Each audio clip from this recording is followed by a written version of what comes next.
Hello, everyone out there in Radio Land. Oh, goodness, what time of the week is it? Well, it is that very special time of the week where we dig through the headlines, we call out the establishment on its BS, we dig through that mainstream media capitalist propaganda and bring you that straight-up truth. We talk about issues at the national, international, statewide, and local level from a deft, left-wing lens. We got social democrats, democratic socialism. We got communists and socialists. All that good stuff. All those kinds of lovely perspectives up here on our program. What program is it? Well, it is the Hoodrat Strategist radio program, only on 89.1 WIDR Kalamazoo. Oh, and I almost forgot the anarchists, of course. Sorry. It kind of goes back to, what's that fun old tweet? I consider myself a true centrist. The anarchists and the state communists both make excellent points. Yeah, that's kind of our political outlook here on the show. So we've got a lot to talk about here today.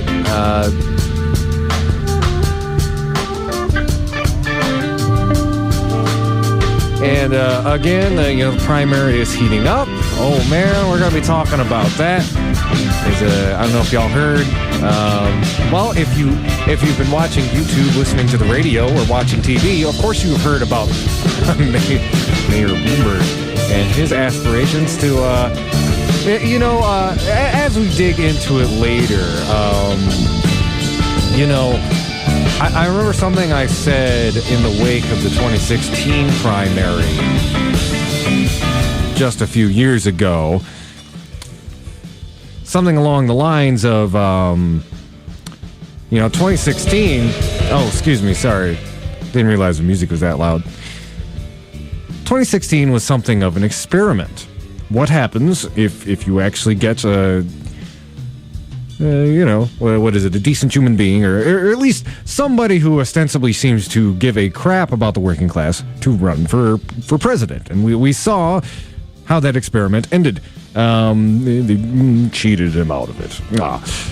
Now, again, that doesn't necessarily speak to what will happen this time. Again, there's a much broader and more powerful movement this time trying to rerun that experiment, basically changing a few of the variables. But Mike Bloomberg, to me, reads as kind of like the opposite or shadow version of that experiment, which is to see with everything that has been tweaked in American politics to favor the billionaire class, can a billionaire just straight up buy a presidency? Well, that is the experiment that Michael Bloomberg and his campaign are running. And, I think we have a certain responsibility on this show to make sure that y'all are equipped with information for your aunts and uncles and brothers and sisters and various, etc., who maybe don't think about politics all that much, but they see all these nice ads and they're like, hey, he seems like a nice guy. Seems much nicer than the current president. Maybe I'll go vote for him on primary day. Yeah, it's our responsibility to tell all those low-info folks in our life. First of all, just dump the info on them. Just info dump. What is it? You may not care about politics, but politics cares about you quite an awful lot. So, yeah, like I said, we'll be talking about that later on in the program. And, kind of going up and down some of the other candidates. I know there is a debate going on tonight. I would recommend y'all check that out. It's good to be aware of what is going on. But we've also got some local issues that we want to talk about. I wanted to start with something here in Kalamazoo. Start with some good news. And I'll go ahead. This is from an MLive article. There's some good things happening in city administration. Giving much credit where credit is due. I guess I will give said credit as I read the article because you'll find out what it is. Oh, and if I forgot to say it at the top of the show, let me make sure I do my P's and Q's here. The following thoughts, views, and opinions are not necessarily those of 89.1 FM, WIDR Kalamazoo, or Western Michigan University, no matter how dope or insightful they may turn out to be. But yes, as I said, there is some good news going on here at the local level. I wanted to talk about it just a little bit. So, this is an article from MLive. It was published February 15th, or updated February 15th. My apologies. Proposal would ban landlord discrimination against ex-offenders in Kalamazoo.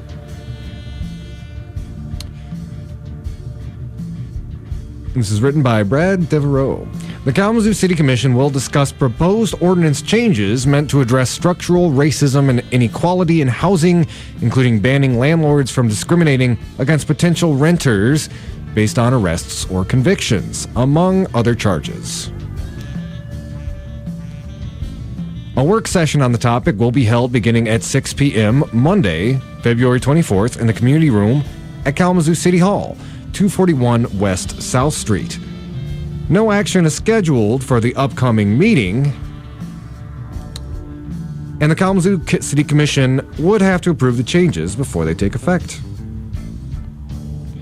The proposal would update Chapter 18 of the Kalamazoo Code of Ordinances, which addresses community relations and discrimination, to eliminate blanket housing rejections for any demographic. Among the changes proposed would be new protections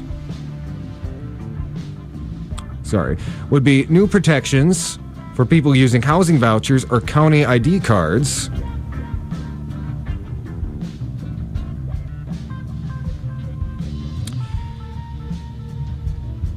as well as those who've been previously incarcerated, according to a news release from the city.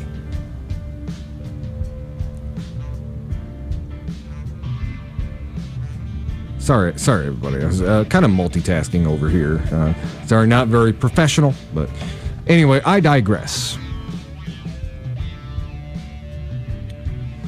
Additionally, rental housing application fees would be regulated, and a civil rights board would be established to review contested cases of discrimination that would come under the purview of the ordinance. Now, this is a very good thing, and I still need to kind of read into the depth of these changes, but doing something to rein in egregious application fees, it's a very, very kind of classist mechanism that ends up really making it difficult for low-income people to get themselves into some housing.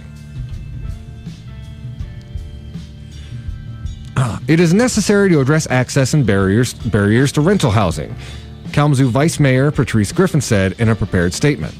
Too often, the conversation is only about affordability and not on the reality that even people who have jobs, income, or housing subsidies are still being denied access. This will also help to ensure that landlords and property managers are abiding by applicable ordinances and treating all renters fairly. Griffin, who was elected vice mayor in 2019, said she is introducing the proposal.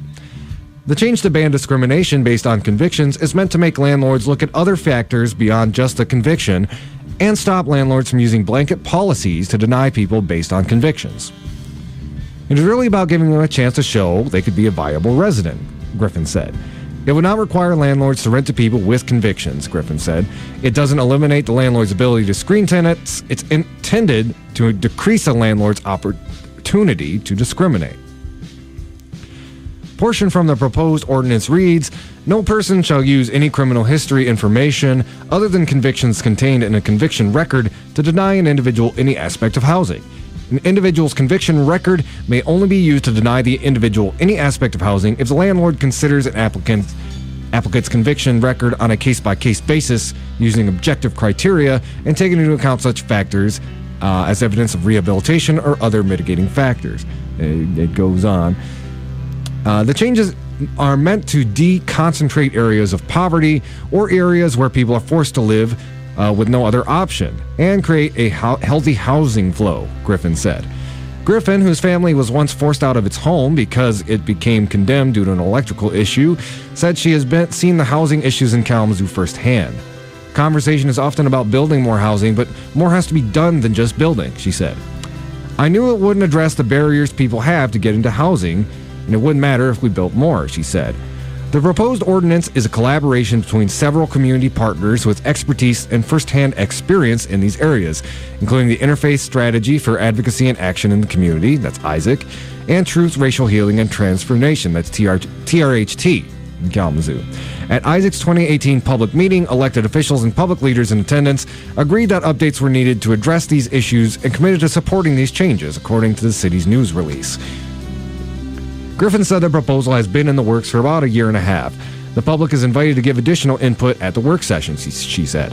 Griffin pointed out that the U.S. Department of Housing and Urban Development also has a policy in place that bans discrimination based on convictions or arrests.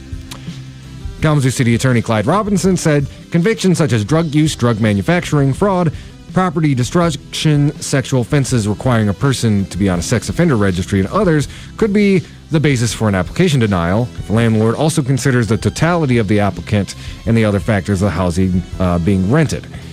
Robinson said a landlord could be required to consider each case. He gave you an example of a person applying for housing who was required to register on the sex offenders registry because the person, as a 16-year-old, had a relationship with a 15-year-old that led to a conviction. Is that really a threat to your other tenants? Probably not. However, a landlord may not want a person convicted of window peeping or pedophilia to live in housing units, he said. The proposal states the city manager's office or its designee would investigate complaints. It would create a civil rights board that would have the last word on the city process to determine a resolution or if someone is in violation of the ordinance. The board's purpose is to eliminate practices, policies, and procedures that have a discriminatory effect, the proposal states. Violations on the ordinance will remain a civil infraction, and the maximum penalty would be increased from $500 to $2,000, plus all costs of enforcement. Each day a violation occurs shall constitute a separate and new violation under the proposal. I would only kind of stop there, and by the way, the article does go on from there. I recommend everybody read it if you so choose. Proposal would ban landlord discrimination against ex-offenders in Kalamazoo. I would say right now, all you really have is a financial penalty. There's nothing about licensure removals, which again, I guess would be more legally complicated, particularly at the municipal level. It could set up a potential issue, though, where, we see this a lot with, giant mega corporations that basically see these fines,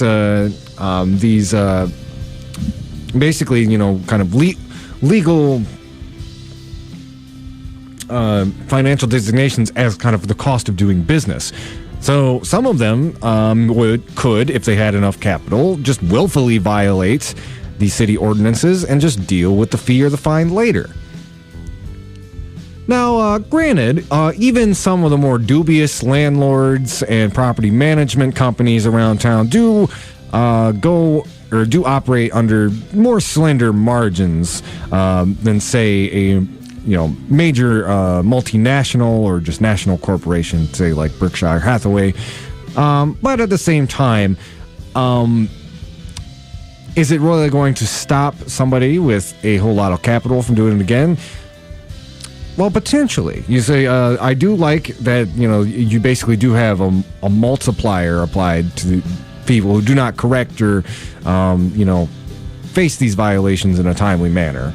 But again, I think there needs to be an elevated level, an elevated option for companies that could conceivably just do this, continue discriminating against people, just as a built-in cost. So I think what I'm going to do now, and again, I do want to give a whole lot of credit to Vice Mayor Patrice Griffin, this being on her radar, and for pushing for it so strongly. And again, one of the really important things about this that they mentioned in the article, kind of an independent board that will look into arbitrating these cases.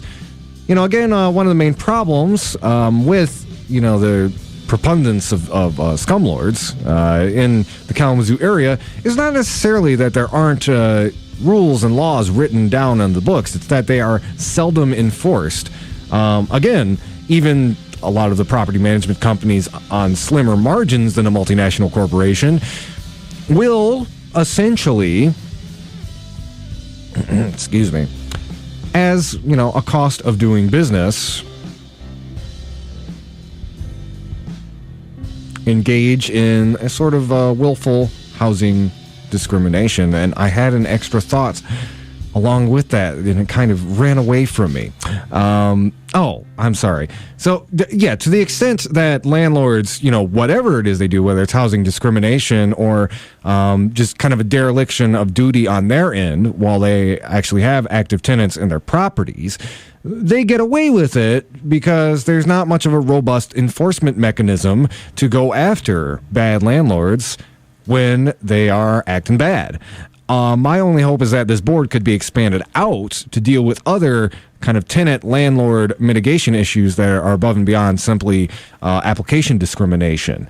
Because so often in the city, we find people who they will get through and they will get that house, and then the landlord will, either, not make timely repairs or, arbitrarily raise the rent.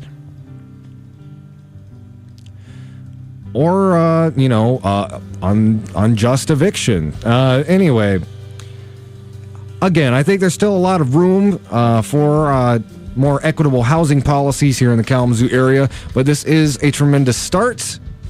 And again, tip of the hat to Vice Mayor Patrice Griffin for getting the ball rolling on this. So I think what I'm going to do right now, I am personally going to take a little bit of a break, but I'm going to play a clip from Democracy Now! Last week. Some of y'all may have missed it, but it is very important stuff. This is a clip from Democracy Now!, and they're interviewing Rashida Tlaib and also, excuse me, Bernadette Ataheni about how Detroit, particularly the city of Detroit, inside of Wayne County, has been disproportionately taxing and foreclosing on African Americans in the Detroit and outer Detroit area. So I'm going to go ahead and play that clip. It was very important. You might have missed it if you're not a regular listener. And I thought it was a very important statewide issue that we should listen to. Because, again, we deal with issues like this in Kalamazoo as well. Although, through public pressure, we've gotten the county land bank and certain other institutions to rein in tax foreclosures. But it's important to know what's going on with our neighbors about 150 miles to the east.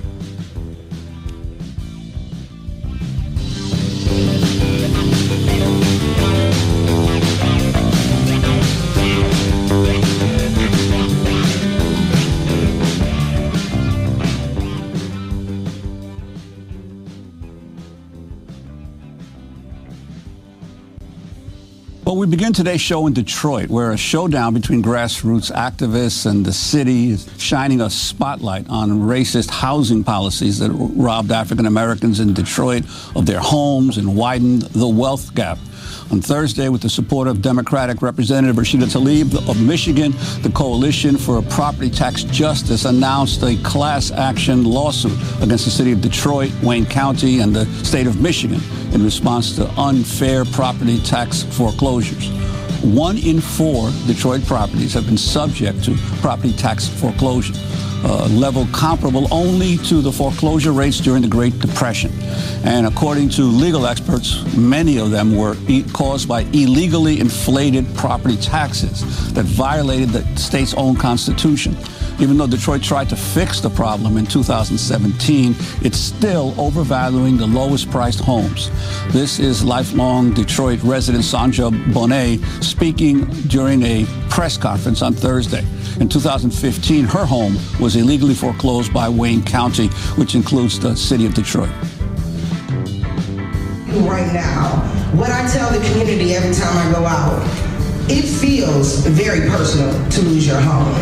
You feel like you did something very wrong, like you just couldn't keep it together. But once I was informed by Professor Atuahene that the city illegally and unconstitutionally took my home, it lit a fire. And we began fighting. And this is where this fight has brought us. So I want to leave you with a couple of things today. Number one, this is an 85% black city. This would not be happening if this city was 85% white. You better believe that. Two is, land is so very important. And they are stealing your land. We cannot let them get away with this yet again, because Lord knows they've stolen enough land.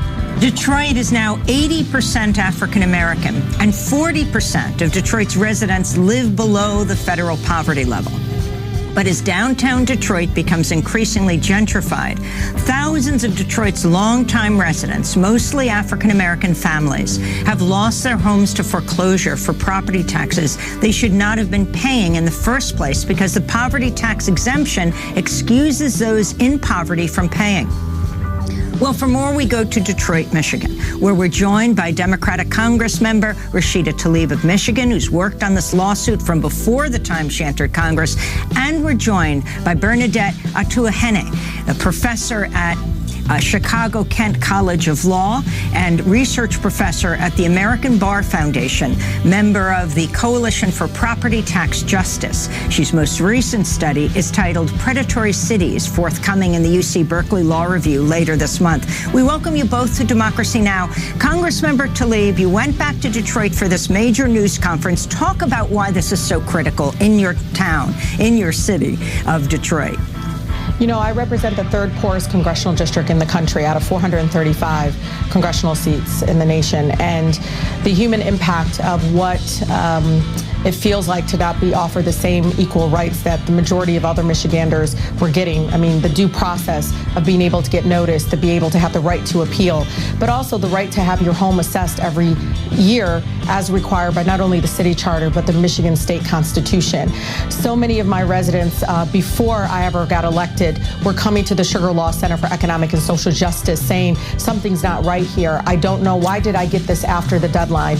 What is happening here? And when we filed the FOIA, we found out 260,000 Detroiters received the notice either late or even past the deadline, and it was devastating. The fact that they didn't even get the right to appeal it. And what we hear from the city administration and those folks that are in power to make the change is, well, it's their fault. They didn't do anything about it, but you didn't give them the option to do anything about it. So that's why I'm really commending the coalition and what we call the Detroit's professor over here, Bernadette, for pushing forward and speaking truth. I think that's what's been really hard. You heard from a mother recently of 7 children, and she felt like she did something wrong. And when she finally felt, heard the data, heard that she was actually cheated out of her home, it felt liberating in some sense that she wasn't the one that was in the wrong. She shouldn't feel ashamed. The city of Detroit and those in power should feel ashamed. And Congresswoman, I'd like to ask you in terms of how this crisis is affecting not just Detroit but across the nation in terms of the wealth of especially of African Americans and Latinos because of the seizures of their homes and especially resulting from after 2008 mortgage meltdown, where so many other people went underwater. Yeah, and that's one of the key things is, homes are economic stability. But many folks, just the historic nature, not only from Chicago to other really beautifully historic cities, majority black cities, what you know is these are homes that the families have been in there generations, generations after generations. You could probably go back, and I remember I was telling Bernadette this, there was this woman who was born in her home, senior citizen in her 70s, and loses her home for less than $1,000. I mean, it's devastating to see something so ripped away from you. But yes, economic stability is so tied to home ownership. And the fact of the matter is, it's not only what happened here with this tax foreclosure crisis and, I think illegal taking, is that we also see that big banks, mortgage industry, others, there are still institutional systemic racism within their processes. We see it with settlement cases all across the country over and over again. I remember specifically in Financial Services Committee hearing about a whistleblower within Wells Fargo that was saying that he was taught and trained that if somebody came in with an accent to give a higher interest rate.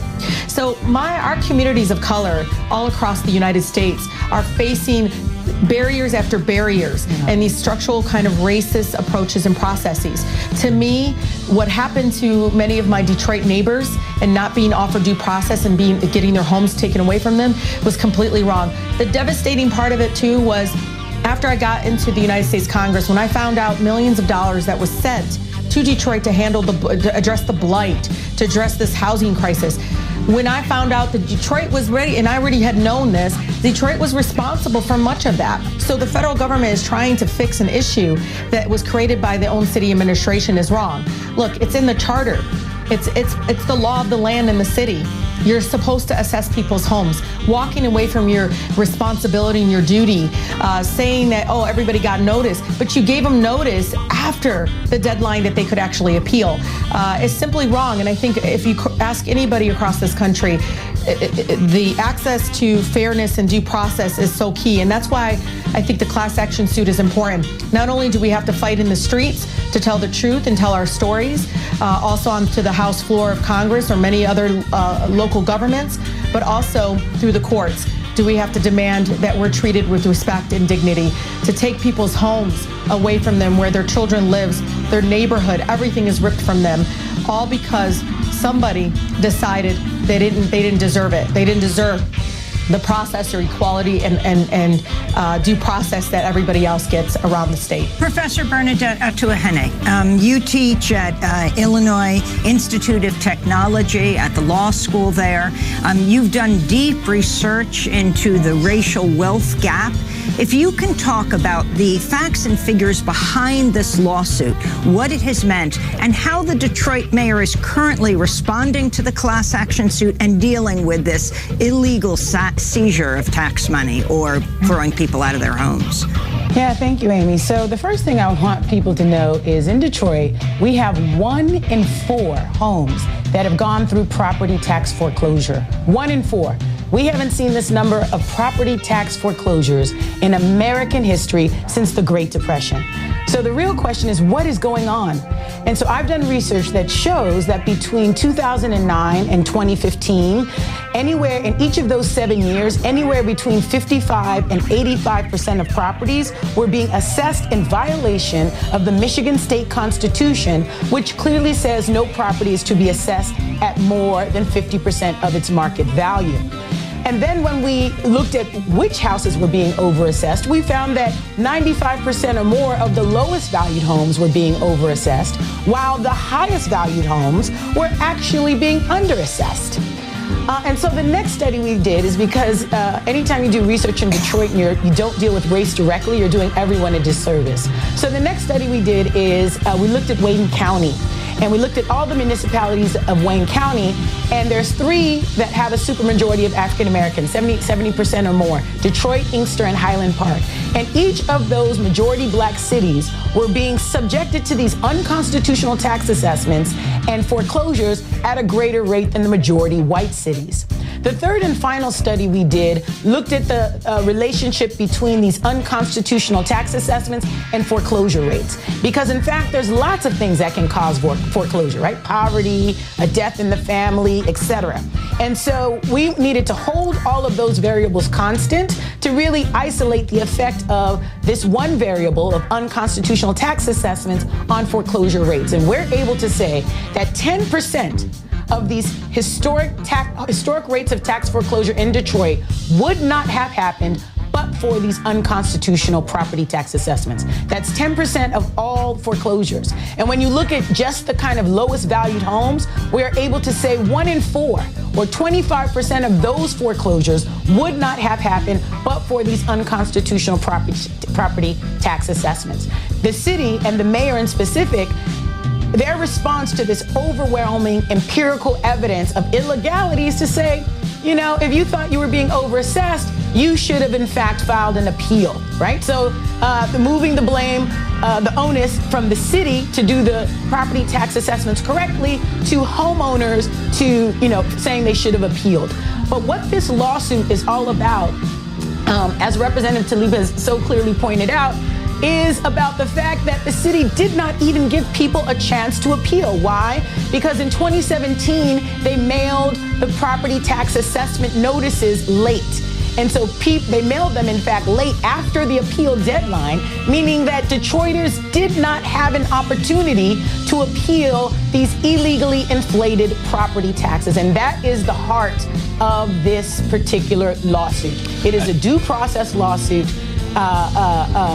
Again, just fighting on behalf of Detroiters who are being overassessed and not given an opportunity to fight back. And Professor, I wanted to ask you, obviously, that the super high assessments meant that those homeowners, especially in the poorest communities, were being required to pay more property taxes, right? Now, we're in a situation now, obviously, Detroit was in financial crisis for many years, and now all of these reports about how Detroit is coming back. What is the real story now as to how Detroit is coming back?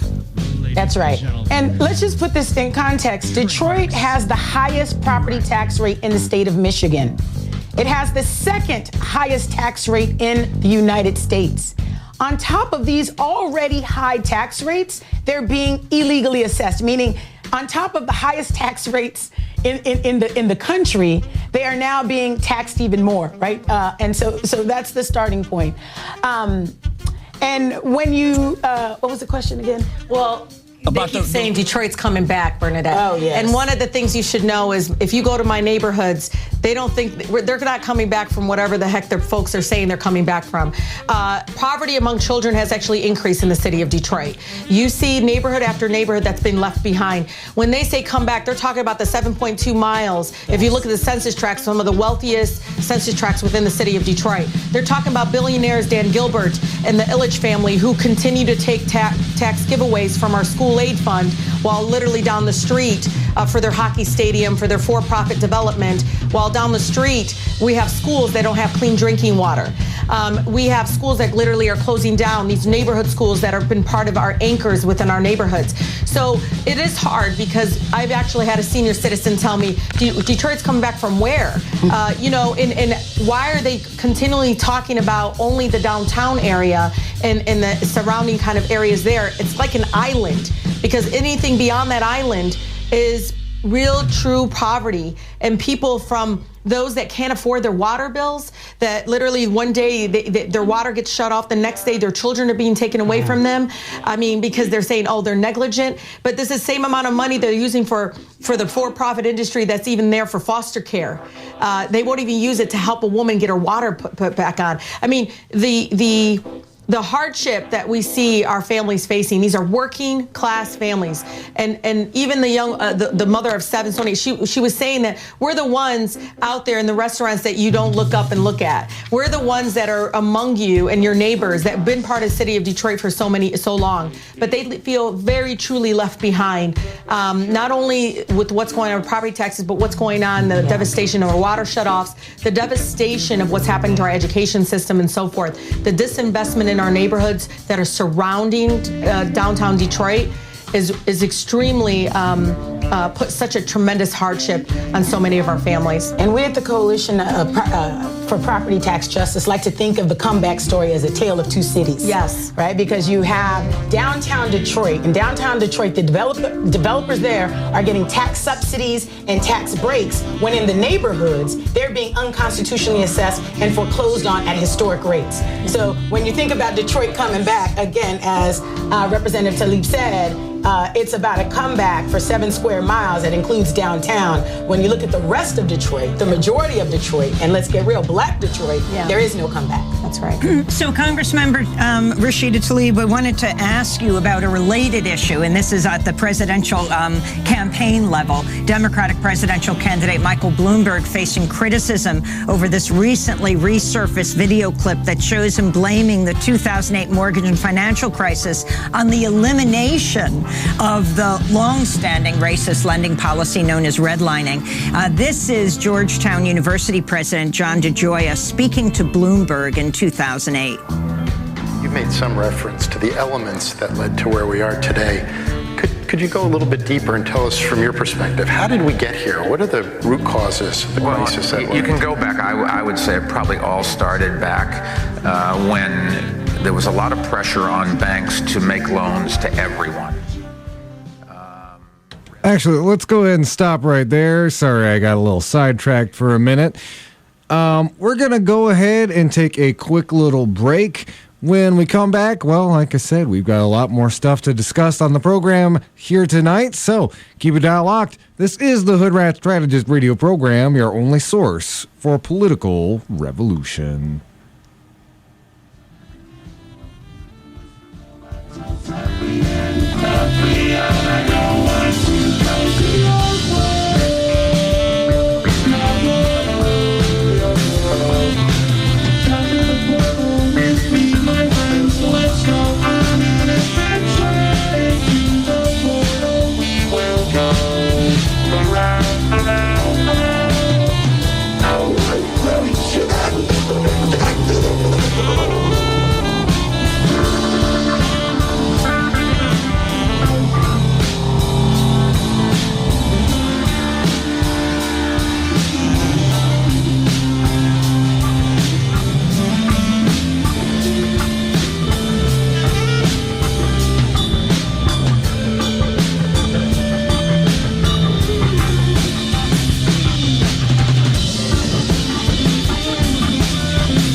Kalamazoo.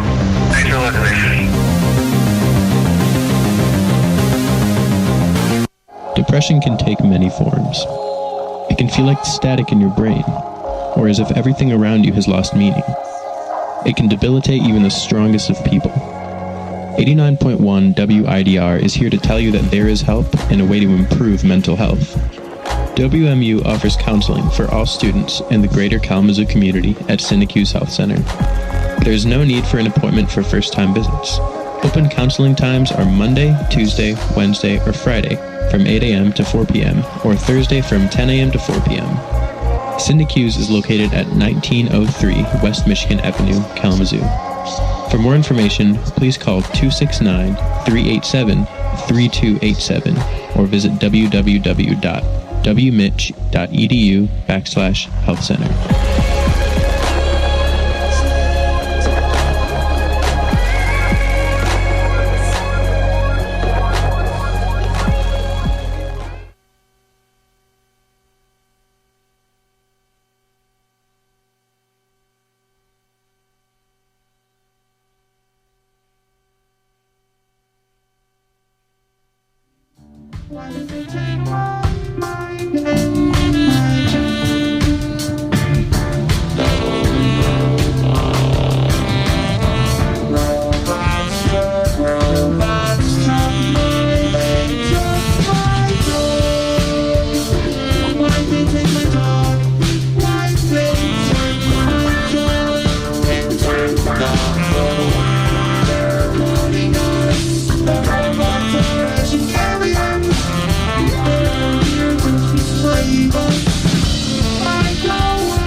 Hey, y'all, we are back. This is the Hoodrat Strategist radio program, only on 89.1 WIDR Kalamazoo. So, we're joined by my co-host, Lawrence. Yo. Yeah. We're going to be spending some time this hour talking about what's going on in the whole Democratic primary thing. Yeah. Yeah, just in the headphones. All right. Turn me up some. Yeah, had to hit that red man. Yeah, Turn me up some. No, but yeah. Dog. Opposite thereof. Yeah. Yeah. So there's a couple different stories that I want to talk about. I know you've been hitting on some things. I know Patrice is talking about the ordinance in the city. I mean, I think it's a good thing what she's talking about. I think anything that's going to allow the citizens to not live in fear of being harassed or being bothered, you know what I'm saying? I think it's a good thing. Mm-hmm. You know, anything that cuts back on some of those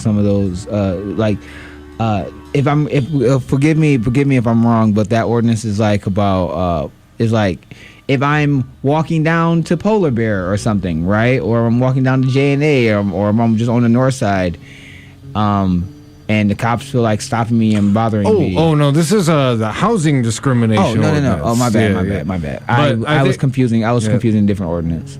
Oh no, but no, the housing discrimination one, yeah. I mean, yeah, we shouldn't be.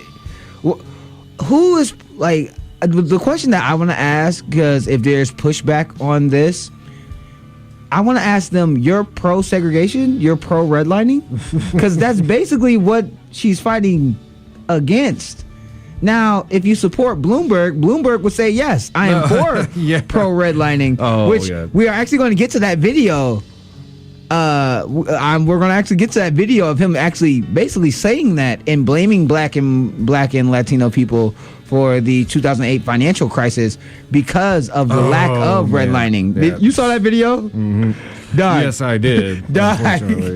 We gotta talk about it, because the last time I've heard a pro redlining argument was from Strom Thurmond. Well, I think let's talk first about we were chit-chatting about this when you got here, but I think it's important to bring up, and I was just going to bring up the headline kind of as a joke, they have changed the headline since it was originally posted. So the writer of this post, can you please say the name of the writer of this post? It's Julia Azari. Julia Azari, we need you to come to the front of the church and sit next to Jesus in the front row, have the entire pew, because your article, this article was trash. This article, here's the thing, they changed the and again, she doesn't have control over the headline, the editors do. So the initial headline was why we should let the elites pick the presidential primary. And then they switched it to... It's time to switch to preference primaries, which I will admit sounds a lot better when your newspaper's header is "Democracy Dies in Darkness." You're kind of telling on yourself a little bit. Oh my God. That is the title. Oh my God. I think if there's any reason, there's moments that really remind me, why it's important that we do the work that we do on the show. And why we're trying to expand. Yeah, that is your mainstream media, folks. Dog. That's their... Okay, so please, no, just read the start of it. Just read, all right. Let's see. Only a fraction of the Democratic and yes, I'm going to read it in this voice. Yeah, you have to read it in the in the Pride and Prejudice snobby voice. Independent Bernie Sanders seemed to be leading the popular votes, while upstart Buttigieg is ahead in delicate count. And there's also the question of whether either one or any of the other candidates can bring the party together moving forward. The process is clearly flawed, but what would be better? Finding an answer that means thinking about the purpose of presidential nominations and how the existing system falls short. It will require swimming against the tide of how we've thought about nominations for decades as a contest between everyday voters and elites, or as a smaller version of a general election. A better primary system should would empower elites to bargain and make decisions instructed by voters. Wait. Stop. So, we already effectively live in an oligarchy where public policy does not influence public opinion does not influence public policy, but the donor class does. The argument that was just made by this writer is that the elites, which would be superdelegates and others, should act as middlemen between the voters and the person that they want to vote for to make sure that they steer in the right direction who we should choose. Oh, you know, I think that just something that bothers me on the face of this is how utterly regressive this is. And it's not only like, you know, we've had 4 years or almost 4 years of outlets like the Washington Post talking about how Trump is an existential threat to democracy. But the minute somebody actually wants to credibly challenge corporate power and actually has a shot at it, all of a sudden it's like, you know, democracy's not that great. It's I don't know. I'm glad you said that, because I was about to say that argument where the elites pick who we get to choose from, that we don't get to choose our candidates. There are selected middlemen that will choose for us. That is how democracy dies. That is literally anti-democratic. And you're arguing for this because you believe that Bernie Sanders is leading, because Bernie Sanders is leading in the popular vote. Pete Buttigieg is quote unquote leading in the delegates, which I don't think he is because of the outlandish mess that was Iowa, but I digress. You're going to then say that we should have basically super delegates. We should have people who can supersede the democracy and the will of the voters. That's the argument that you're making. You know, it's also, uncomfortably regressive because, you know, the article does cite some of the history of how it's changed over the years. And, like, at one, it references the modern primary system. It references McGovern, and how he lost. It doesn't reference the fact that what she literally is arguing for happened in 2016, where the superdelegates went for Hillary Clinton, their preferred candidate, and she lost. Yes, exactly. And not to mention too, we used to have a system. Here's like her prescription here. She says, basically, she prescribes a process in which intermediate representatives, elected delegates who understand the priorities of their constituents, can bargain without being bound to specific candidates, might actually produce nominees that better reflect what voters want. You know, do you know this? We didn't used to directly elect senators. We didn't used to directly choose the nominee of our political parties. They were chosen by intermediaries like this woman describes. She is directly saying, let us regress backwards into a point in American history where we had less democracy. Now, you can argue about whether or not modern America actually is a democracy, or, well, it is an oligarchy, but to prescribe that we should just become less democratic, not only is it like stomp on the face of, you know, movements and activists of, you know, previous generations, but it's just such an asinine and just obvious kind of way to try to pivot away from a popular candidate that challenges, you know, the status quo, status quo that the Washington Post benefits from. But think about this. People like Shirley Chisholm. Shirley Chisholm was the first black woman to ever run for president. What she's describing would have literally never led that to would not have led that to exist. And I'm glad you said that. So people like Martin Luther King and others during the Civil Rights Act, the Voting Rights Act, people, the time that she's talking about in that American period that you're talking about was a time before women had a right to vote. Was a time before black people had a right to vote. She wants to go back pre-1900. She wants to go back to the 1800s. That's the kind of democracy that this poor woman wants. But you would wonder. And again, y'all are probably wondering, why does she want this? Remember, she works for the Washington Post. Isn't the Washington Post owned by Jeff Bezos? I believe it is. Isn't like in the fact that Bernie Sanders would have Jeff Bezos and other billionaires and oligarchs pay their fair share, doesn't that go against their financial interests? I think you're a conspiracy theorist, Lawrence. That's so what I'm saying is, again, I'm not trying to put on a tinfoil hat, but what I am saying is that argument is very Trumpian. And when I say that, I mean Trump has argued against our democracy when it doesn't meet or benefit his financial interests. This writer for the Washington Post is literally arguing for the same policy because it's not suiting the elite's financial interests. Am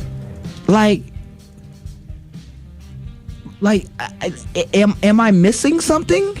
Please tell me. So. Please tell me no, but please tell me because I want to know if I'm incorrect. No, you're not. And I think, really the biggest reason I wanted to bring this up is, again, for all the listeners at home who might have seen this headline or heard something about it, or just even like stories like it on NPR, etc., that are all ostensibly supposed to be liberal outlets that are now like hyperventilating, because of like Bernie Sanders' rise in the polls. You're not crazy. They are just desperate. And they are coming up with stupid, and in this case, anti-democratic arguments to try to put the genie back in the bottle. Dog, no, but think about this. If let's say hypothetically that was the case, right? The establishment would have chose Joe Biden.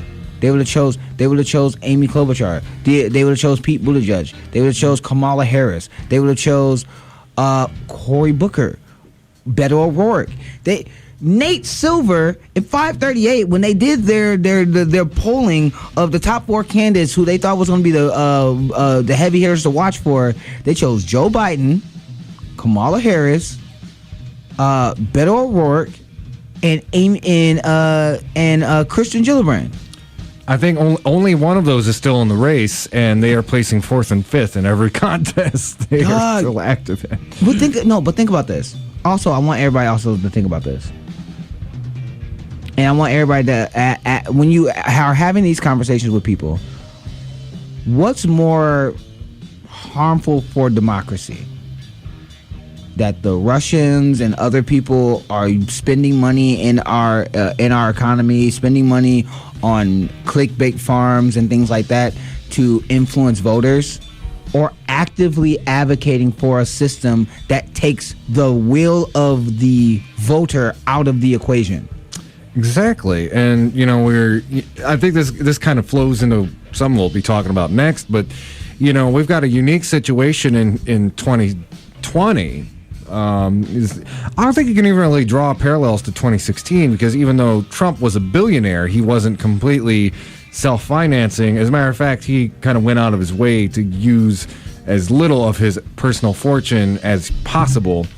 Bloomberg, on the other hand, now we're talking about elites changing the trajectory of elections or deciding elections. I kind of opened by saying, Lawrence, like it seems like a billionaire running an experiment to see if he can literally buy a presidential election, how much it would cost, et cetera, et cetera. He is unfortunately rising in the polls, and that's because he's spending billions of dollars on campaign ads. You cannot avoid these things. They're everywhere, on the radio, on TV, on YouTube. He's also spending them in places that the other candidates can't go yet. Like, he's spending them in Super Tuesday states where other candidates haven't been able to put a ground game on. And I bring this up all the time, and I will continue to bring this up. He's spending pocket change out of his billions of dollars. He has spent over $350 million on advertising. $350 million. The Flint water crisis costs to fix the pipes in Flint, Michigan, costs $55 million. He spent $350 million to fix the pipes in a city, he has spent 7 times as much as it would cost to fix the pipes to fix the lead pipes in an American city. Here's the other nugget of information that I also found out. Guess who donated millions of dollars to Rick Snyder during that crisis? Yeah. Actually, we were gonna touch on this article. Hold on, I'll go. Hold on, caller. Hold on, caller. I'll tell you what. If you could bring the article up, I'll take the call real quick. Let me pull up the article.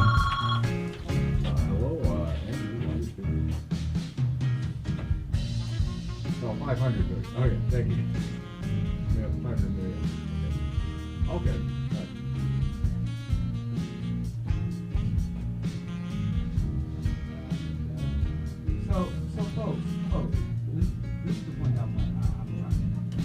So, folks, this is the point that I'm trying to get to. Bloomberg, with the money that he has spent on. With the money that he has spent on, that is literally his pocket change. The stuff that we would use to go get a candy bar, he's spending the equivalent of that to buy the election. And one of the people and he's done this on multiple occasions. He's given money to Republican senators, the same Republican senators that in vulnerable districts where Democrats could have won. He's given money to, and those same Republican senators voted Brett Kavanaugh in. He gave millions of dollars to Rick Snyder. During the same year, he caused the Flint water crisis. And you're telling me that this rich oligarch, this right-wing authoritative oligarch, can buy his way into the Democratic Party, change the rules of the Democratic Party because he gave the Democratic Party $1 million, and it's okay that he's on the debate stage tonight. Now I bet, and I'll bet my life savings that the moderators are not going to ask Bloomberg a tough question. But Bernie, Warren, even Mayor Pete, y'all need to swing at Bloomberg. Y'all need to bring this up. And if y'all don't, I don't got nothing to say. And Stacey Abrams, we got to talk too. Yeah, so sorry, it took me a minute to bring that article up. We just had a caller too. He wanted to bring up two things. One, apparently the ad spending has been $300 million up to this point. I will pull it up when I get it. And I also wanted to mention too, and this was something we were going to bring up as well, but I think it is worth mentioning just so y'all know. I want this anger or this rage you feel about this billionaire trying to buy up the primary to go right back into grassroots organizing and the work. Caller did wanted us to make a specific point that, a lot of this has been kind of like a negative reaction where it is kind of like you've been seeing whenever the stronger the establishment pushes back against like the Bernie Sanders campaign, the more dedication or like support that his campaign gets from his support base. And that's true as well. It's almost like Bloomberg is like a perfect kind of foil for a Bernard Sanders because he's spent the last 4 years elevating the message about protecting our democracy from billionaire oligarchs. And who's going to be on the stage tonight? Just a billionaire oligarch. Yeah. Dog,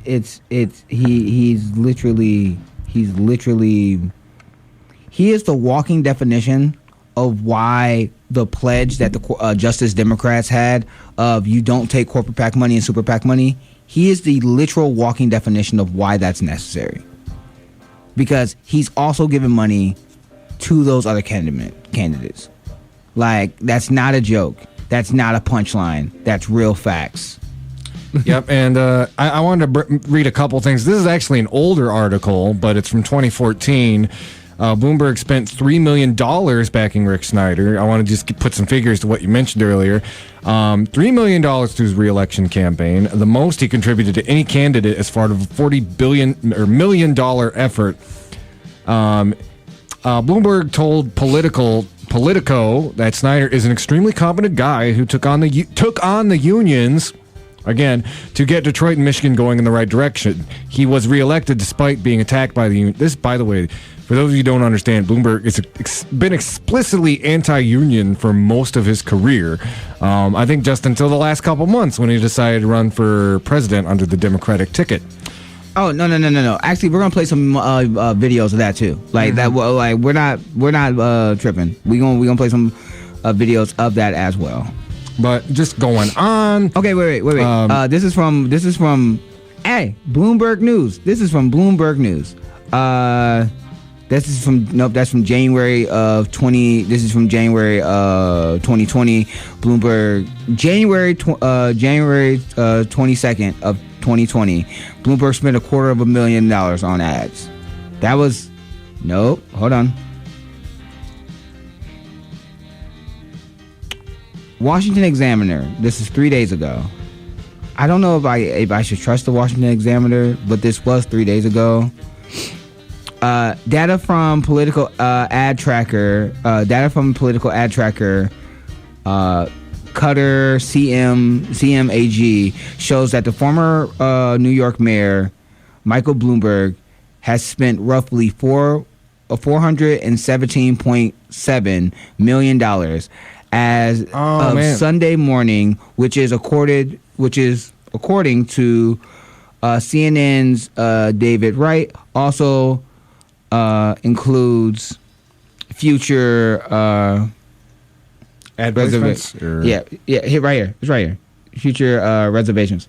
So yeah, that's even more. Bloomberg has spent 14 as of 3 days ago. This is January 16th, 2020. This is from the Washington Examiner, and they're getting this from the ad tracker Cutters/CMAC, who tracks political ad spending.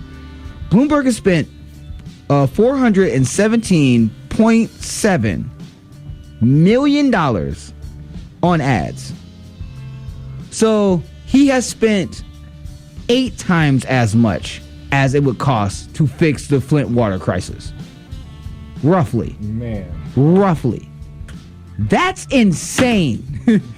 That he spent, brother, he has spent the equivalent of what people would win in the lottery. Like, you know how like sometimes you do like the Mega Million, like the Mega Million lottery and stuff? Uh-huh. He spent like double, triple what that number would be. like he spent 10 times as much as people are hoping to win on the lottery. Like, are you kidding me? Oh my God. On ads, not even on infrastructure, just on ads. Just on ads. Let alone what he's paying. That's the other thing. He's been gobbling up other campaign staffers, and he says he's going to pay them all the way through till November, so their money is guaranteed. He also gave $5 million to Stacey Abrams, and now Stacey Abrams is going back on TV talking about how she may run with him to be the VP, which is a horrible which is another conversation that we need to talk about. He spent $1 million. He spent 300,000. He spent 100,000 in the 3 different parts of the DNC campaign, and then in the congressional aspect of the Democratic Party, he spent 800,000. So he has spent like a couple, like 10, 11 million. Not to mention the other hundreds of thousands of dollars that he's spending to get endorsements by other from mayors and elected officials and all those things. To buy not only legitimacy, at best, he's buying silence from the mainstream media and legitimacy from the Democratic Party. And at best, he's buying their compliance. Because that's what you're doing.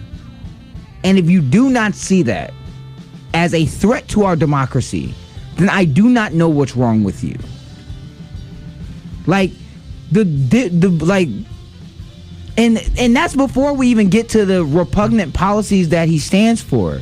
Trump has discriminated against Muslims. So did Michael Bloomberg. He had FBI and the NYPD following Muslim Americans while they were just living their everyday lives in New York, even though it amounted to 0 arrests.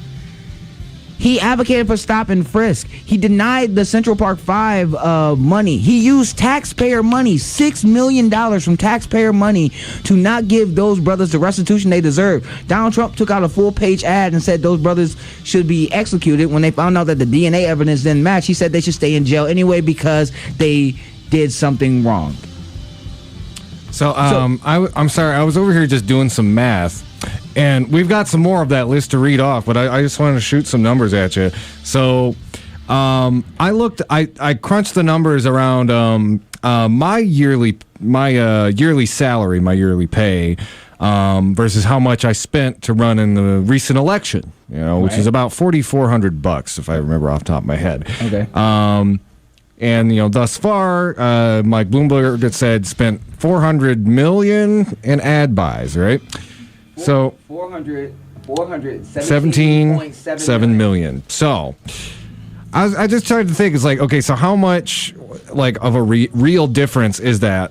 60 billion versus my $23,920 a year. Although it's actually less than that once you take out the gross and insurance. Right. So for me, that was 18% of my yearly income that I spent on the last election. So like almost a fifth of my yearly income. For Bloomberg, spending $400 million, that is 0.006.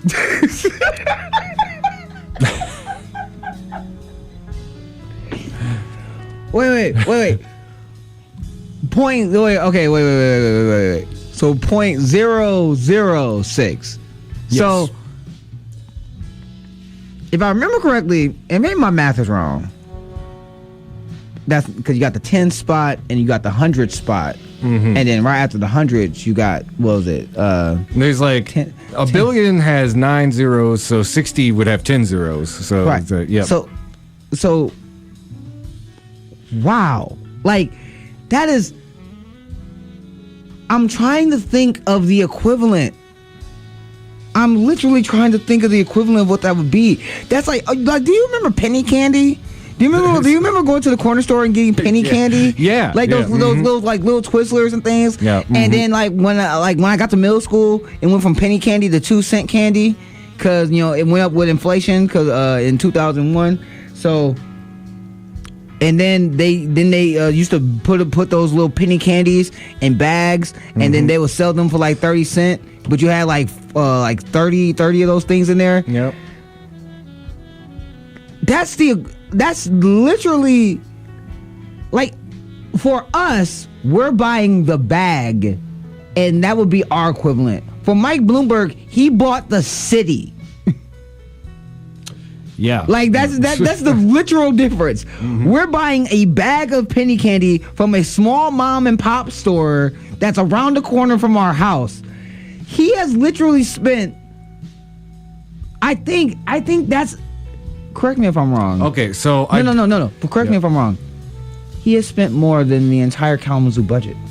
Yes, he has. He has spent more than our city's budget. Wow. Yeah. John, that is okay. Oh no. Let me also read more from the Examiner. Oh, please. So, the amount that he has spent is 10 times as much as Vermont Senator Bernie Sanders and former South Bend, Indiana Mayor Pete Buttigieg, who leads in the delegate race in the contest.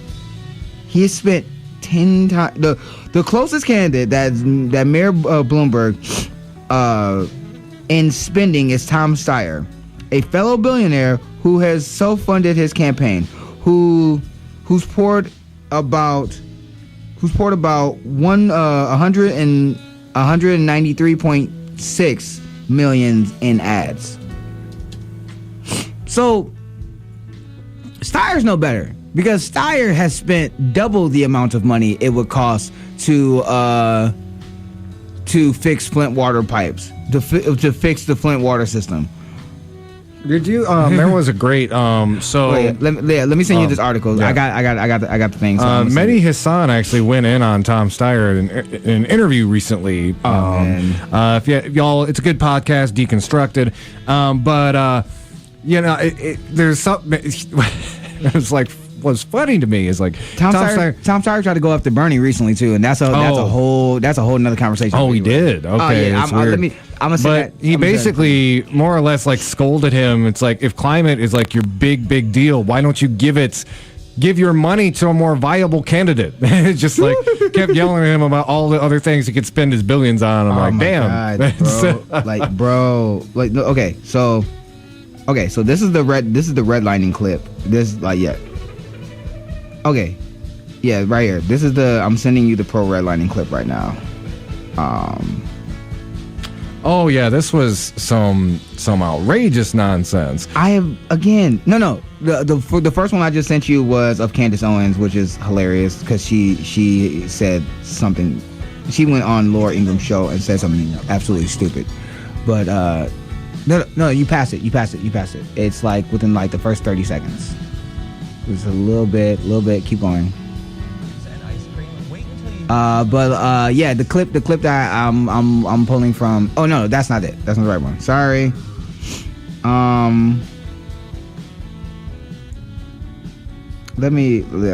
My bad. Hold on. Well, I mean, we can. I think.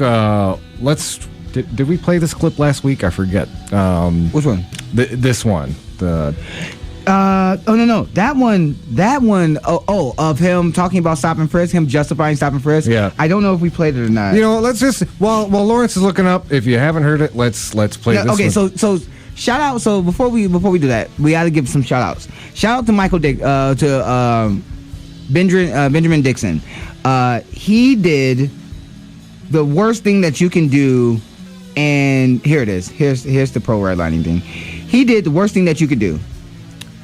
He was a journalist. So what did he do? He went on YouTube and looked up the videos of Michael Bloomberg speaking in public, and he found multiple clips from over the years of him being a troglodyte, being him justifying stop and frisk. There's a video of him in February of 2019 still supporting stop and frisk. So the overarching theme with these next two clips are going to be, I think he was kind of a racist mayor, just a little bit. So the first clip that he found, again, this is from his conversation at the Aston Institute. This was back in 2015. Remember, 2015. So a little bit less than 5 years ago. He said this outrageous nonsense. Like, yeah, turn it all the way up, turn us off.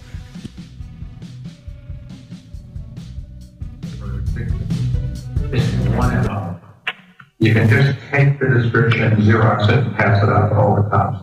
They are male, minorities, 15 to 21. That's true in New York, it's true in virtually every city. And that's where the real crime is. You've got to get the guns out of the hands of the people that get killed. She's going to, if you want to spend the money for a lot of cops in the street, put those cops where the crime is, which means in minority neighborhoods. So it's one of the unintended consequences is people say, oh my God, you are arresting kids for marijuana that are all minorities. Yes, that's true. Why? Because we put all the cops in minority neighborhoods. Yes, that's true. Why do we do it? Because that's where all the crime is. And the way you get the guns out of the kids' hands is to throw them against the wall and frisk them. And then they say, oh, I don't want that. I don't want to get caught, so they don't bring the gun. They still have a gun, but they leave it at home. So important to mention too, both data and data studies and people who live there on the ground, all of them can attest to the fact that these policies did not work. Did not with a capital not. Let me give you some. Let me give you some of that data. So a study came out back in 2000, during Bloomberg's tenure as the head of New York City. So a couple studies came out right after they implemented stop and frisk that showed that 97% of the people that they were stopping and frisking did nothing wrong and had nothing on them. The majority of guns, because he was making an argument about guns, the majority of times when they stopped and frisked people who had guns, 50% were white folks. Also, the outside of just breaking people's constitutional right to just exist, the majority of times when they found drugs on people, guess who had it? It wasn't the brown and black minority people that they were stopping and frisking, it was white people. Mm-hmm. So that his main arguments about needing to keep the city safe, that the people who are committing crimes, that are committing murders and homicides, the majority of those people were false when he was in office. He knew this. He knew it. He knew it at the time. And these studies come out. At the time, continued it. He also, again, during his tenure, threatened to stop doing stop and frisk. And what happened after he stopped having American citizens for Fourth Amendment rights and their First Amendment rights stopped being violated through this racist, fascist, draconian policy? The crime rate in those areas went down. Mm-hmm. It certainly did. Like it's almost like if you don't over-police the population and you treat American citizens like human beings, then you won't have problems. Mm-hmm. What a crazy assertion. I don't know. Maybe that's a conspiracy theory. I don't know. So that's the first, again, and I want to also preference this conversation because I should have said this earlier. Stacey Agram, Stacey from Georgia, who went on The View and made some very horrible. Yeah, and I'm sending those too because I need y'all to hear these horrible talking points. The context is really important, especially this one. So that first one, you might say like, well, Democrats were a lot more law and order back then. Of course, well, this was like the 2010s, and he was a Republican. Again, he was Republican. He was independent. Oh. In 2015, he was an independent. Oh, in 2008. Where this next piece is at, and is this the next one? What's this next one? This next one is. This is about who he thinks is responsible for the 2008 stock market crash. He's 100% Republican here. Yeah, because it's 2008. Listen, Turn us down. Turn that music down. I need y'all to hear this argument. Pause it for a second. No, go back so we can read, so you can see. Go back for a hot second, so you can see where he's at. This is 2008, September 27th of 2008. He's at the. I can't read that from here. It's he's in conversation with John DeGoya at Georgetown University in Washington D.C. Yeah, listen to who he blames for the financial crash and the reasons why it happened. Could you go a little bit deeper and tell us from your perspective, how did we get here? What are the root causes of the crisis? You can go back. I would say it probably all started back when there was a lot of pressure on banks to make loans to everyone. Redlining, if you remember, was the term where banks took whole neighborhoods and said, people in these neighborhoods are poor, they're not going to be able to pay off their mortgages, tell them your salesmen don't go into those areas.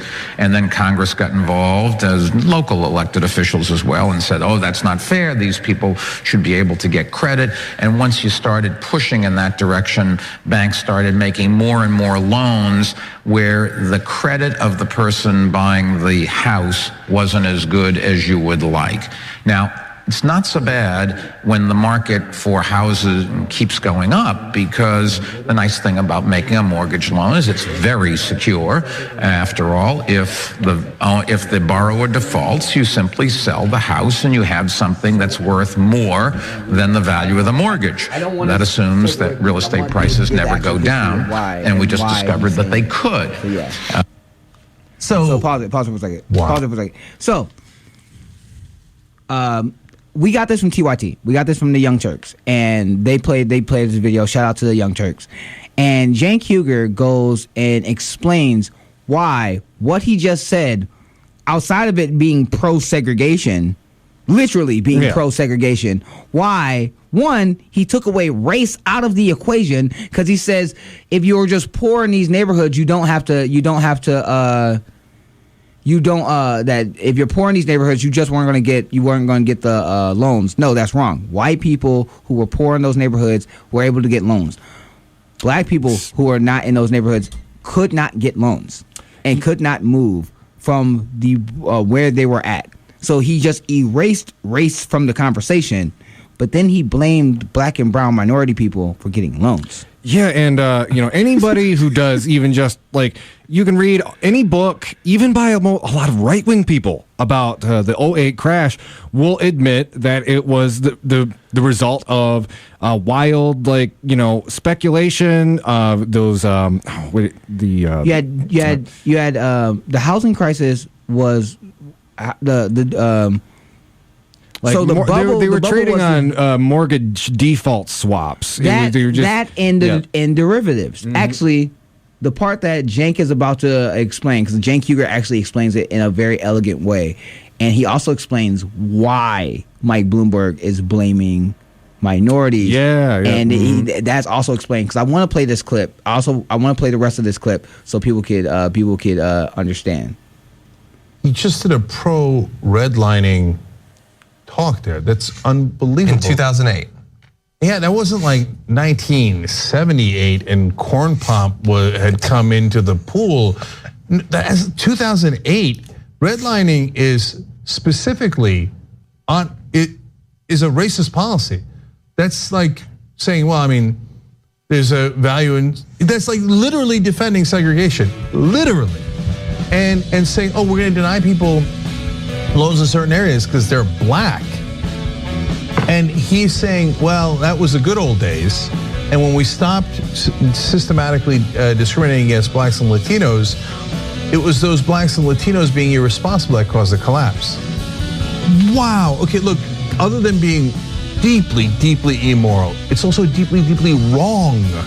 So, and there's a good reason why Bloomberg is wrong on purpose. Mm-hmm. So now, the reality is the housing crisis was the trigger that caused the collapse.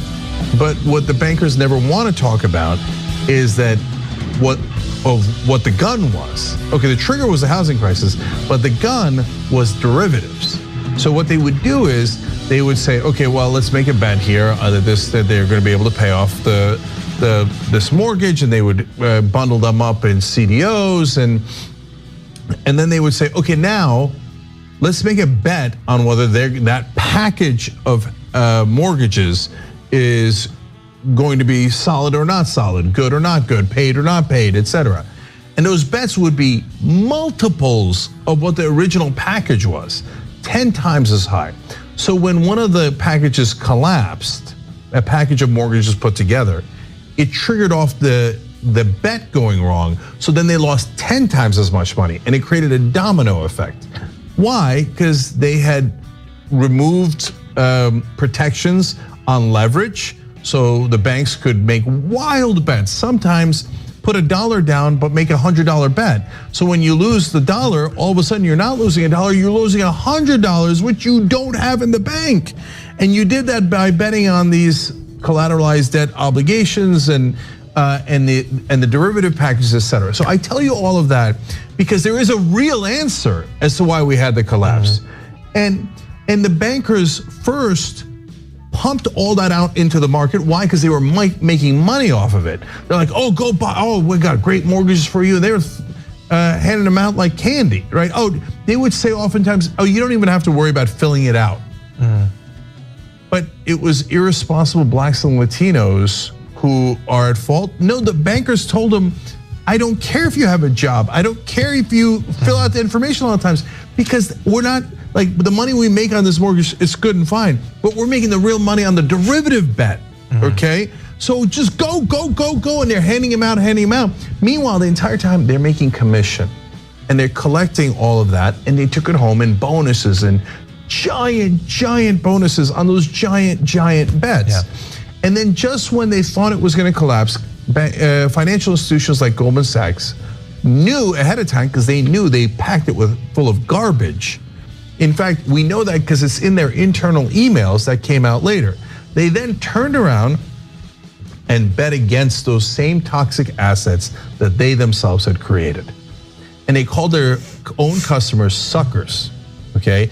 And they made money on both sides. Then they got a government bailout, and then they got a Federal Reserve bailout. Yeah. Now, Michael Bloomberg is not stupid enough to not know all that. What does he know about like Wall Street and stuff? So if you don't know, Mike Bloomberg made all of his money off the Bloomberg terminals, which service Wall Street, okay? So that's Mike Bloomberg using racism to defend the people who caused the 2008 collapse, who are his customers and his friends. Yeah. That is about as vile a thing as you could possibly do. Yeah. Okay, so there's nothing more that needs to be said after that. But I did want to go back to the other video that we talked about just for a hot second, before we queue up what he said about elderly people and Medicare and Medicaid. That's in the next video. This will come in really handy if and again, please make it a mission before the primary to talk to all the old folks in your life. Maybe they watch a little too much TV. This is what Mike has in store for them as a potential president. So before we get to that, remember the central premise that he was making about stop and frisk, and he was like, you know, you can Xerox it. It's just black males. It's just a black minorities. I mean, the FBI also said that the majority of mass shooters are white people, are white males. So can we just stop and frisk white males? The majority. My guess is he would have probably been recalled a lot sooner. No. I mean, the people who crashed our economy in 2008, all that fraud was done on Wall Street at Goldman Sachs, Chase, Bank of America. Can the cops just go in there and just take their cell phones, take their laptops, and see if they're breaking the law? Can they just stop and frisk them there? No, that's his customers. His premise on governing when it comes to keeping people safe is wrong. His premise on why the financial collapse is wrong. And this next clip, if you need any more evidence on how he feels about Medicare, how he feels about healthcare, and how he feels about Medicare, and how we should cut it. Yeah, listen to him. This is a video from him from I think I forgot what year it is, but listen to what he's saying to. just play the video. I can't explain it. And if you're bleeding, they'll stop the bleeding. If you need an X-ray, you're gonna have to wait. That's just. And all of these costs keep going up. Nobody wants to pay any more money. And at the rate we're going, healthcare is going to bankrupt us. So not only do we have a problem, it's going to bankrupt us. And we've got to sit here and say which things we're going to do and which things we're not. Nobody wants to do that. You know, you show up with prostate cancer. When you're 95 years old, we should say, go and enjoy, have a nice career, lead a long life. There's no cure, and you can't do anything. If you're a young person, we should do something about it. Society's not willing to do that yet. So we're going to bankrupt us. Hey, we're back. Pause it. First of all, Mike Bloomberg's in his 70s. If he had prostate cancer, if he had cancer, do you think that the doctors are going to tell him, "Hey, man, you lived a long life, man.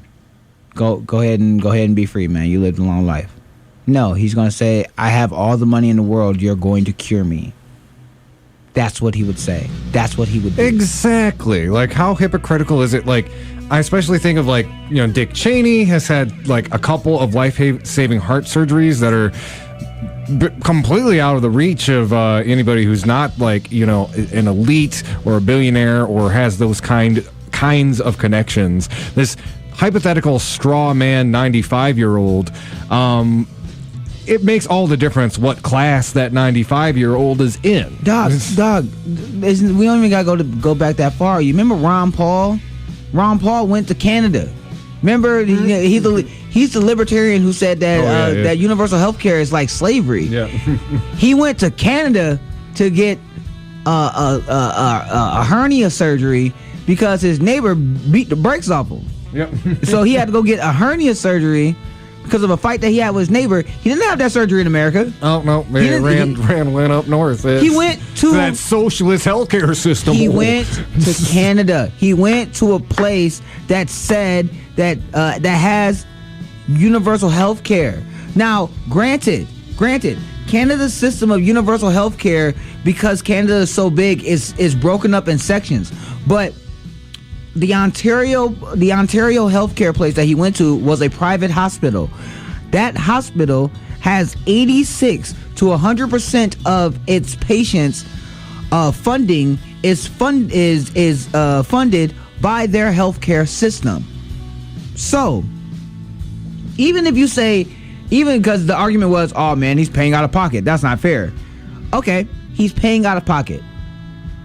But what is he paying? What he's paying out of pocket? Okay, cool.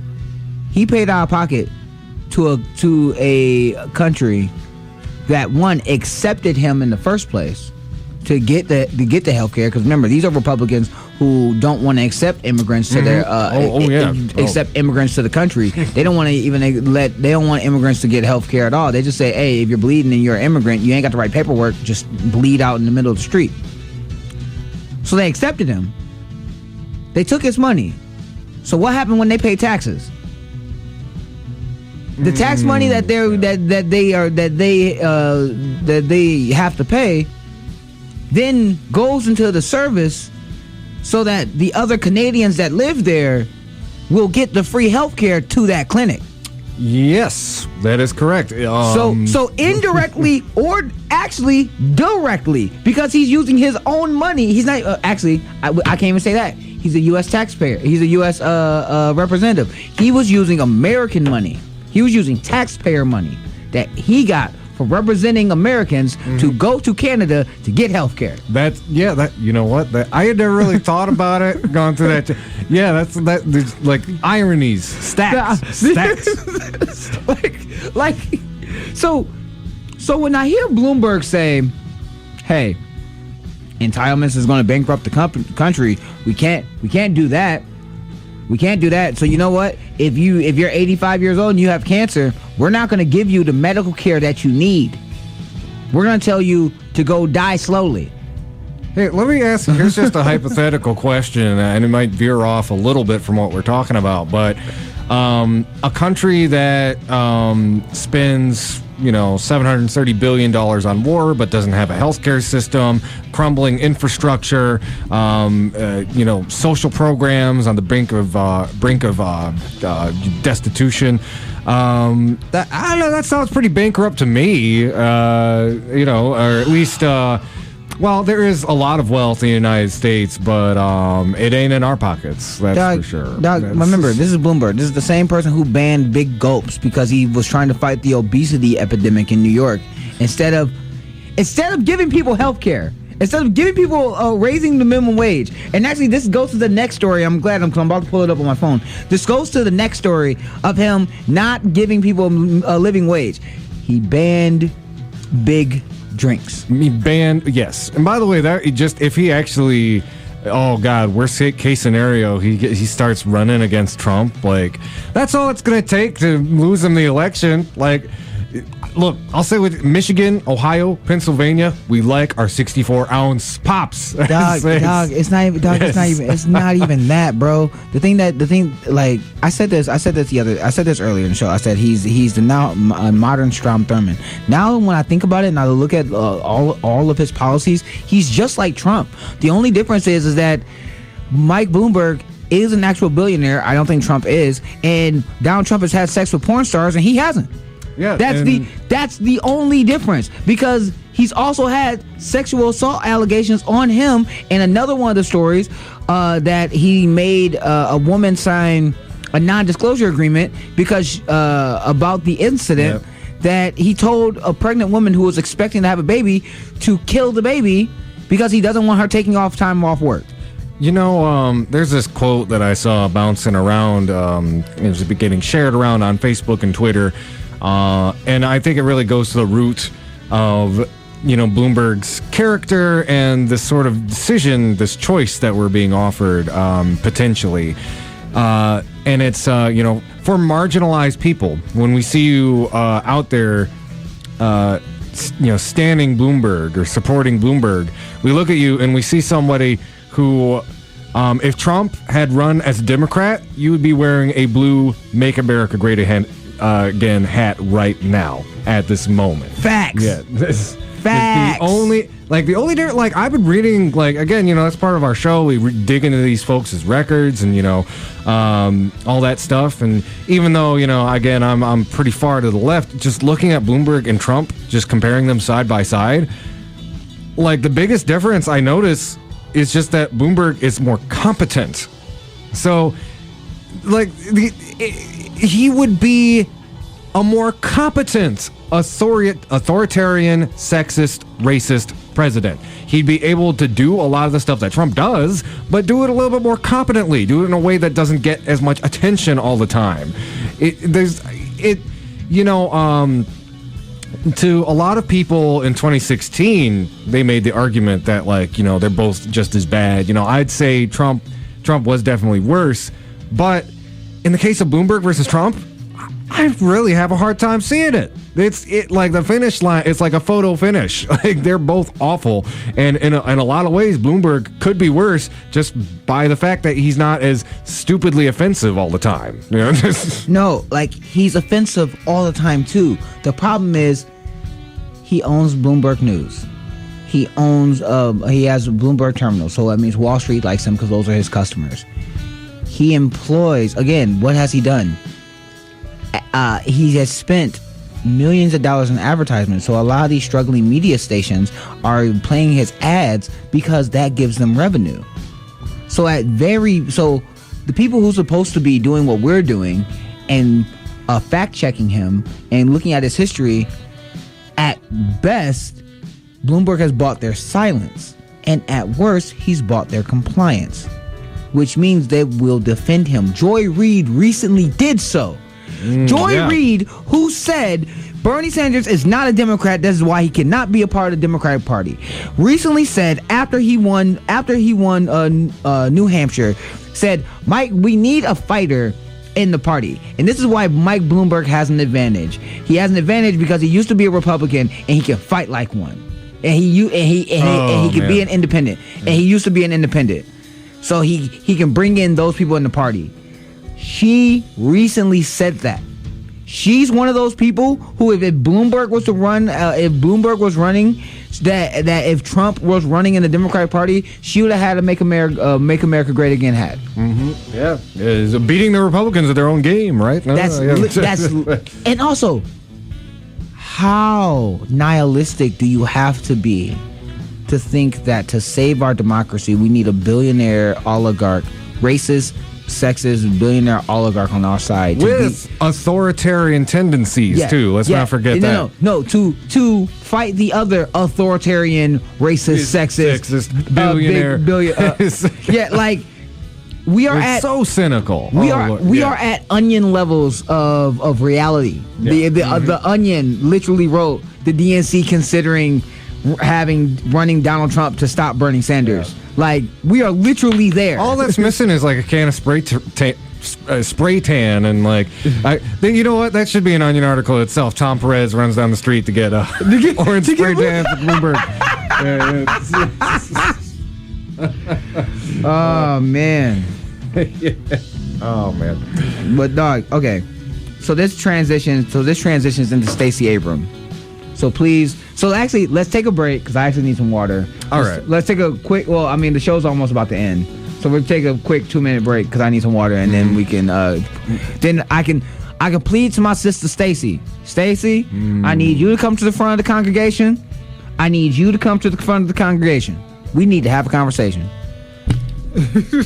Seriously. Right. Okay, we're going to take a little break. Y'all are listening to the Hoodrat Strategist radio program only on 89.1 WIDR Kalamazoo, your only source for political revolution.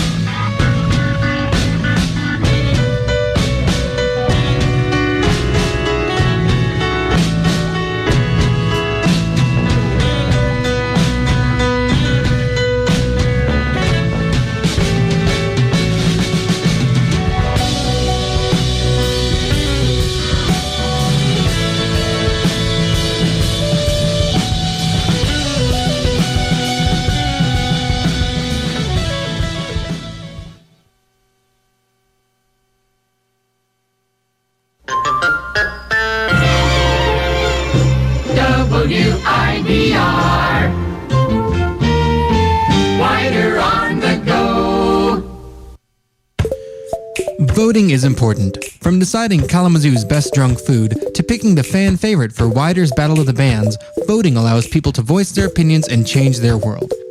To vote for offices such as mayors, senators, and the president takes a little more than a link to a Google Forms survey. Before you vote, you have to register. This can be done in person, by mail, and, in many states, online. For more information, you can point your favorite web browser to vote.gov.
right, y'all, we're back. This is the Hoodrat Strategist radio program. So we got about 10 minutes left. We've been mostly piling on Bloomberg this episode. I don't know. I don't really feel bad about it. He needs to. All you meme warriors who have not accepted his campaign's money to make dank Bloomberg memes, bless you, and we salute you. And all the black people, and to all the black people who been hitting me up talking about trying to support Bloomberg, hitting me up with ads and stuff, and then I have to remind you that Bloomberg is using prison labor right now to literally using prison labor to make calls. He was using prison labor to make a lot of his phone calls. And then I have to remind you of that he's exploiting literally he's exploiting the weakest among us for his own gain. Mm-hmm. Look, I understand that you gotta make your money, bills are due, you know what I'm saying? You want to save up, and your money is guaranteed all the way until November, and he's literally paying double and triple what other political candidates is also paying. Look, I get it. Grandma told you to make your money, but at what cost? And this is the reason why I'm bringing up Stacey Abrams. At what cost, my sister? And I have nothing but love for this woman. She ran in Georgia. She got cheated because of she ran in Georgia. She got cheated. She made the media establishment listen to problems revolving around voter suppression, which I will always give her immense credit for. Yeah, and she started an organization in Georgia to fight back against voter fraud, to fight back against cross-check, to fight back against systemic oppression that will discredit us, our people, from voting and participating in the political process. So I give you nothing but love and respect for that. With that being said, because Bloomberg wants you to run as VP, you are considering it? He literally stands in opposition to everything that you're fighting for. Even Meghan McCain on The View, who I have said cannot rub two brain cells together to get to the right solution, literally did in this conversation that you had with her on The View. And Meghan McCain always frames everything from, well, my father was a U.S. I don't know if y'all know this. Oh yeah, but I'm the daughter of John McCain. Like yes. she literally that Meghan McCain's Meghan McCain is two brain cells smarter than Tommy Lahren and Candace Owens, but that's not saying much. Nope. That's not like but even Meghan McCain could ask this good question. Play this audio. Even Meghan McCain could ask this good question. Like can ask a question that's logical. Play this. Take a look. 2020 candidate Mike Bloomberg recently donated $5 million to your organization, Fair Fight, and that's the biggest donation you've ever received to date. I've been asking this question about Mike Bloomberg a lot to a lot of people, but I think it's an important question. Given that your goal is to make elections fair, like you just said, with the hundreds of millions Bloomberg is spending on campaign ads and sort of bypassing primaries and caucuses right now, which is his choice, but I think it's looking like it's not that much of a fair fight, and I think to a lot of people it looks like if you have billions and billions of dollars, you can buy your way in to popularity into the election. How would you respond to that? I would separate these out. First of all, I am grateful to any person who contributes to Fair Fight. We have more than 100,000 contributors. His check just had a few more zeros on it. Mm-hmm. And we appreciate that because, as I said, I'm not endorsing anyone. What we are focused on is making sure that the infrastructure of democracy works. My job is to make sure no matter who shows up that they get to vote for whom they want. Mike Bloomberg is running in the same primary with, I think we're now down to 11 candidates.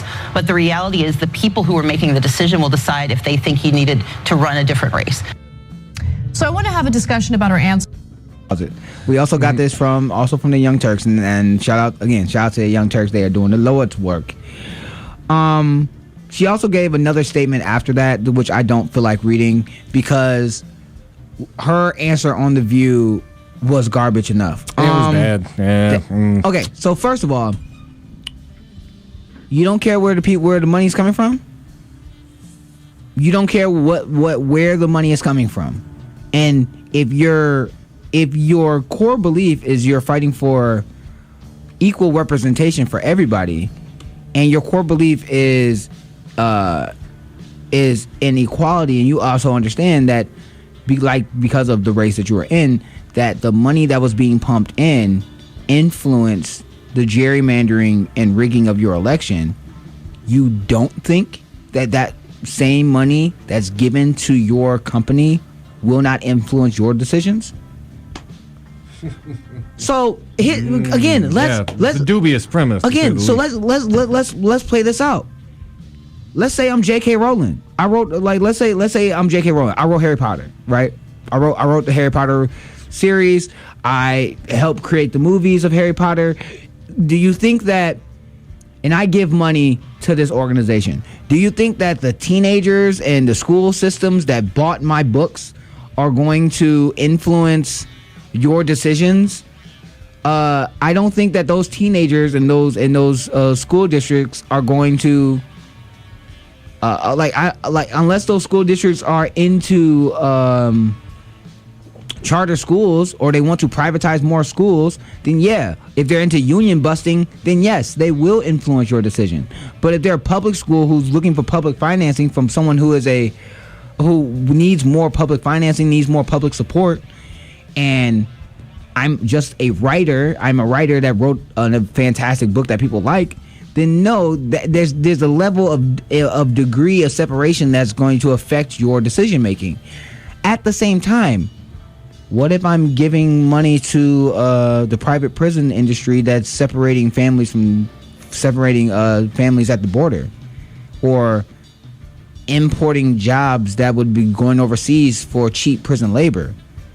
What if I'm a part of the fossil fuel industry that's helping to kill our planet with their product? What if I'm from the gun manufacturing lobby and I want you to be less strict on guns? See, all of those things matter. Where your money is coming from matters. Because if you're saying that his check had more zeros on it, oh, it's cool. So I can drop bombs overseas on brown and black people and you won't care. Because my money. That premise alone makes me look at Stacey and like, nah, dog, you full of it. You're full of it. Are you honestly trying to fight for what you believe in? Because if you did, that crosses your line. Also, my dear, I know that you're smart enough to know when someone's trying to use you for a political tool. And it seems like we've gone full circle.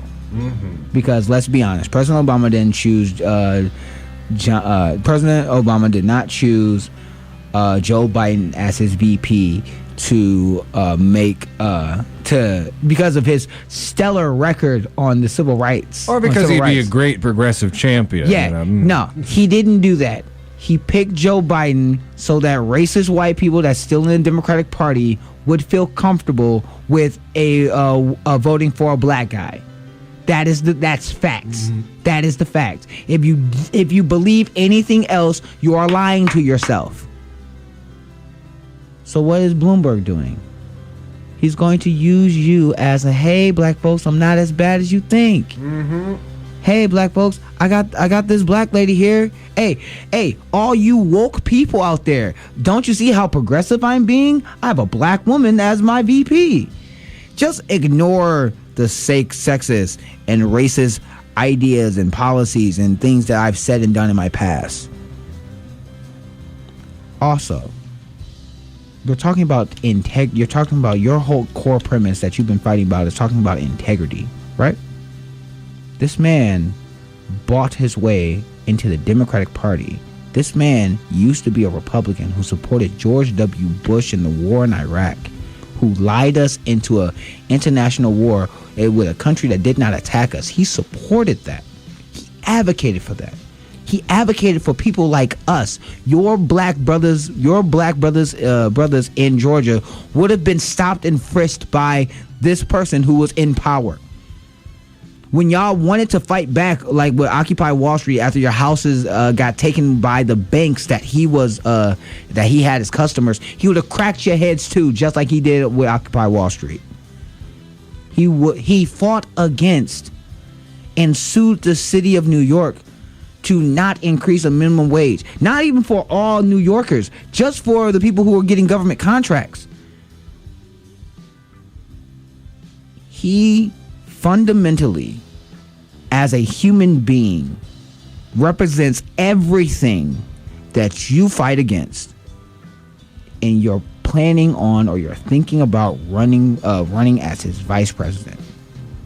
That would absolutely be detrimental to everything that you've been fighting for. And I hope that you stop this tap dancing of going on, like you're going on The View and all these national shows saying that, yeah, you're thinking about it, or you will be honored to. Yes, you will be honored to be the vice president of the Democratic Party for who is the nominee. But then say which nominee you're talking about. If it's Warren, I ain't got no problem with that. You know what? And I've had my problems with Warren, because I want to talk about Warren too, and the Nevada Union as well, because I think we got a little bit of time. We can do that. Oh, well, maybe. It's about 8 o'clock right now. Yeah, I got you. But like, if it's Warren, all right. If it's Bernie, I can see that. Mm-hmm. I think it's going to be Nina Turner, because I don't think Stacey Abrams is going to be a great debater against Mike Pence. I want it to be Nina Turner, because Nina Turner will literally fatality Mike Pence. Mm. But, dog, Bloomberg, even if it was Mayor Pete, Mayor Pete fired the first black police chief and the fire chief. Yeah, and like, I'm glad. Unfortunately, we ran out of time, but we had a bunch of stories about like Mayor Pete's like kind of dubious like connections to the intelligence community and the CIA. So no. Also, Mayor Pete is faking black endorsements again. Not he's faking black endorsements, and this is the first time. He's doing it again. Mm-hmm. This is like the third time. Yeah, third or fourth time. Basically, Mayor Pete and Mayor Bloomberg basically represent different sectors of capital. So if you want, like, war and the military-industrial complex, the Mayor Pete's your guy. Bloomberg's more like finance capital, and but dog.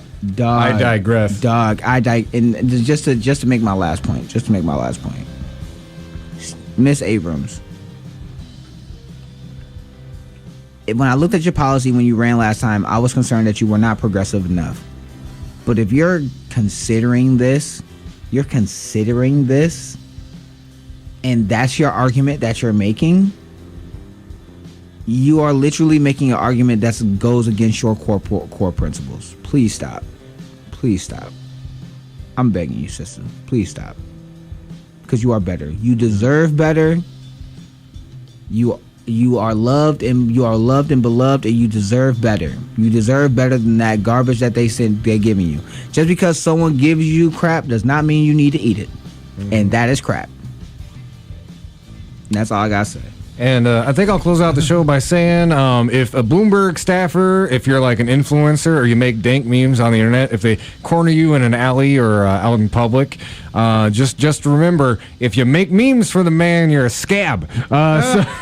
Dog, look again. Look, if you want to make your money, make your money. Yeah. But dog, you're making memes for someone who is in the process and who fought alongside of net neutrality. Mm-hmm. They fought against net neutrality. I have heard stories about people like taking Bloomberg's money and then either making like sarcastic memes or support, like campaigning for Bernie on the side. Not that our show would endorse such activity. I'm not saying be a breach of contract, but I'm not telling you to breach your contract. Yeah. We're not advocating for that. But if it happens, though, unless you know what I'm saying, like if you just feel like if you feel like that might be the winning thing to do, then I'm not mad at you, player. Mm-mm. All right, so I think with that we're gonna close out the show. I want to thank y'all for tuning in. There's a debate tonight. Check it out if you want. the first time Bloomberg's in, which is why we focused on him so much. Dog. If Bernie or Warren do not drop them elbow, I need for mommy and daddy. This is the movie Us, right? This is the movie Us. And you know how in the movie Us you had the doppelgangers and the family, even though they were arguing, they had to come together. I need mama and daddy to get the country is the kids. Mama and daddy. That man is the doppelganger. I need you to handle your biz, all right?